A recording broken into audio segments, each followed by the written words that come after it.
Bonjour et bienvenue dans Best of Friendo, l'émission des amis du jeu vidéo. Alors aujourd'hui, c'est Luigi que je reçois qui est venu me défier sur Street Fighter. Bonjour à toi, je suis venu en bonne et due forme. Merci pour l'invitation. Merci à toi d'être venu. Merci. Écoute, ça nous fait très plaisir de te voir. Du coup, tu viens nous présenter ton album, ton premier vrai album là, qui vient de sortir, qui s'appelle Tristesse Business. C'est ça, saison 1. Voilà, saison 1, et donc, Saison 1. D'accord, une suite à prévoir. Et Exact. Écoute, vraiment super album, du début à la fin. Moi, je l'ai écouté 10 fois, j'ai vraiment kiffé. Ouais, et du coup, c'est ça, c'est un... En fait, c'est un storytelling basé sur les 5 dernières années de ma vie que j'ai voulu raconter à travers ce truc-là. Après, ça va faire quoi, un peu plus d'un an que je le bosse maintenant, tu vois. Ouais.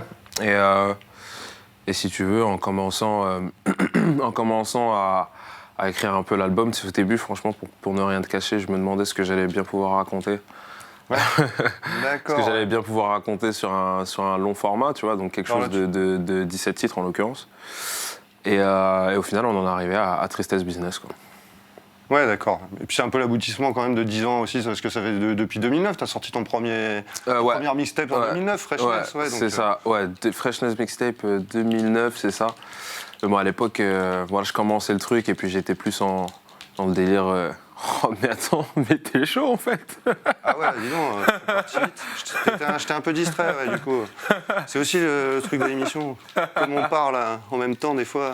Ah, voilà. Attention, voilà. attention. Voilà, ça y est, c'est reparti. En tout cas, ouais, ça fait déjà un bon moment que je suis dedans. Oh putain, tu vois. Ouais, puis t'as commencé à 15 ans, c'est ça, tes premiers morceaux? Ouais, 15-16 ans. À l'époque, tu sais, t'avais les Skyblock Music. Ouais. Donc moi, je balançais mes trucs sur Skyblock Music un peu quand j'étais au lycée. Et après, tu vois, c'est parti un peu de la fuite de l'ennui, en fait, tu vois. Cherchais juste à fuir l'ennui un peu, comme quand je jouais à Street Fighter, tu vois, à l'époque. D'accord, bah oui. Mais tu vois, cette technique, ça, c'est une grande technique de tricheur, ça. Non. Là, si, Chun-Li, le coup de pied, là. Bah ouais, c'est Chun-Li, hein, c'est son spécial. Non, je rigole. Mais en tout cas, ouais, Street Fighter, c'est un truc auquel je jouais, en tout cas, quand j'ai commencé le son. Et beaucoup de jeux de combat aussi. Ouais. Ouais, il y avait des Soul Calibur, Tekken, Virtua Fighter, tu vois. Ah oui, Même les Marvel vs Street Fighter aussi. Ouais. Tu as plein de trucs comme ça et tout machin, tu vois. Bon, même si là, je me fais laminer, donc je suis pas très crédible, mais... Ah, non, ça va, c'est le début, il faut se chauffer. Moi, Ouais, carrément. Et après, qu'est-ce qui s'est passé après? Ouais, donc 2009, après... 2009, ouais, c'est ça. Après, j'ai sorti un truc en 2012, un EP qui s'appelait 2012. Et t'as aussi, t'étais dans le collectif La Capsule, Ouais. Capsule Corp. Ouais. D'ailleurs, c'est quoi le nom, c'est une référence à DBZ, c'est Ouais, ça? c'est ça, c'est une référence à DBZ, c'est Dinos qui l'avait trouvé à l'époque. Ouais, c'est la compagnie Capsule, la compagnie de Bulma. Ouais, exactement. Voilà, Exactement. D'accord.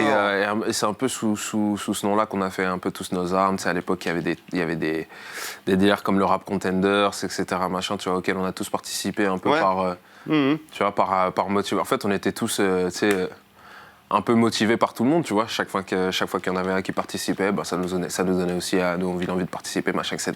Puis après, Dino, c'est parti loin dans le truc. Moi, j'ai voulu m'arrêter dès le début, parce que ça m'avait fait rire une fois, mais je me sentais pas trop battle rapper. C'était marrant, tu vois. Surtout que quand j'étais petit, on se taillait beaucoup, tu sais, à l'époque, à l'école et tout machin. Donc c'était un truc qu'on savait faire. Parce que Dinos, tu le connais depuis longtemps, du coup, avant? Ouais, en fait, on a quasiment commencé à rapper ensemble. Hein. D'accord. Ouais. C'est tu vois, il écautait mes trucs, il trouvait ça chaud, j'écoutais ses trucs, je trouvais ça chaud, puis un jour on s'est rejoint dans la chambre de Ousways à l'époque qui mixait nos morceaux à Aubervilliers. Et c'est un peu comme ça que sont nés nos premiers morceaux, nos premiers trucs, on se faisait tout écouter et tout machin. Et puis tu sais, à l'époque, au-delà de tous les sons qui sont sortis, on faisait pas mal de sessions freestyle, dans sa voiture, dans la mienne, dans d'autres voitures, dans les transports, ou dehors, ou des trucs. C'est des trucs qu'on a pas mal fait quand on était jeunes, ouais. T'as mis en place une playlist pour tester des morceaux, en fait. Ouais, exactement. En fait, la playlist, ça aussi, ça s'est fait super naturellement. L'idée ne nous est pas venue tout de suite.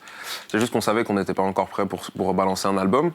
Et moi, j'avais juste besoin de retrouver un peu de plaisir, tu sais, à faire du son, en fait. C'est aussi simple que ça. À faire du son sans sans contrainte, sans me soucier de savoir ce qu'allait penser une chef de projet, un directeur artistique à droite ou un manager à gauche, et me dire non, je suis là pour faire du son et pour me faire kiffer.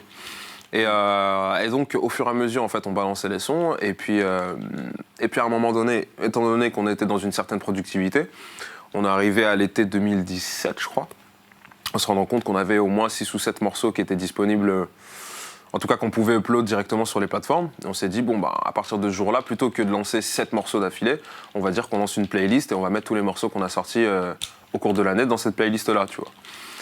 Et en fait, ça s'est passé hyper rapidement parce que j'ai l'impression que ça a été un élément un peu fédérateur, tu vois, la playlist. Dans le sens où les gens ont commencé à s'affilier à quelque chose, étant donné qu'il n'y avait pas encore un album. Bah, pour moi, c'était comme un espèce d'album expérimental qui était mis à jour continuellement. Ouais, en évolution, quoi, c'est ça. Exactement, un espèce d'album évolutif. Et puis moi, en interne, ça me permettait de préparer mon album, de faire un peu mes armes, de savoir où est-ce que j'en suis musicalement, aussi de ne pas me fermer de barrière, d'expérimenter tout ce que je voulais avant l'album pour savoir après ce que j'allais garder ou pas pour commencer à bosser dessus. Et au final, cette playlist-là, en fait, ça nous a beaucoup aiguillé en fait, dans la confection d'albums. Aujourd'hui, si j'ai choisi de faire de cet album-là, en tout cas un storytelling, c'est en grosse partie grâce à la playlist.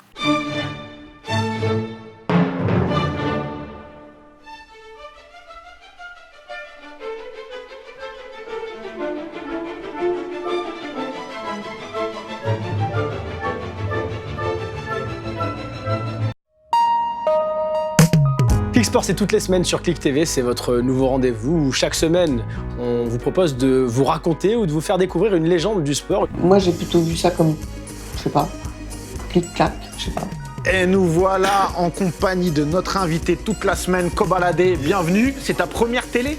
Eh bah bienvenue, c'est chez nous, chez Click, Clic-clac. Moi, c'est la première interview que j'ai faite, c'est avec toi. On était avec mon groupe, je me rappelle encore de l'image, on était dans le studio, ils ont mis la lumière rouge, je sais pas pourquoi j'ai cette image-là, je me rappelle. Ouais. T'es le premier à y répondre sur notre chaîne. C'est quoi ta définition d'une clique? C'est un groupe de potes avec qui on restera pas toute la vie. Pourquoi pas toute la vie? Parce que sinon c'est une famille. Je pense qu'on se rencontrera un de ces jours. À bientôt, James, et bon courage. Oh, that's incredible. That's sweet. You know, it's just like you, he never talks. Bienvenue pour la première de Parle-moi. Dans Parle-moi, on va parler littérature, mais pas de livre, puisqu'il paraît qu'aujourd'hui on lit plus. Donc à défaut d'un livre, on va parler d'une page. Chaque semaine, on va recevoir des gens qu'on trouve inspirants, qui vont venir partager leur expérience sur un sujet qui touche tout le monde. Et la première qui arrive, c'est la confiance en soi. Et ça se voit, on est au top. Que suis-je? Je suis chinois. J'ai des cheveux un peu bizarres. Je suis un peu chelou, d'une façon générale, je suis chelou. Mais j'ai un talent de ouf. Je suis Bounaïmin et j'arrive sur Click TV.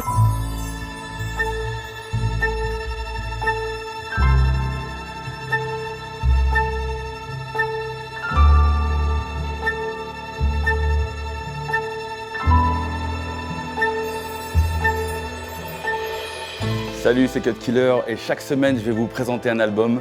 Et cette semaine, Ready to Die de Notorious B.I.G. J'en fais bien. Mouloud, c'est pour toi. Reportage spécial en direct de la Somalie avec Jérôme Jarre ici.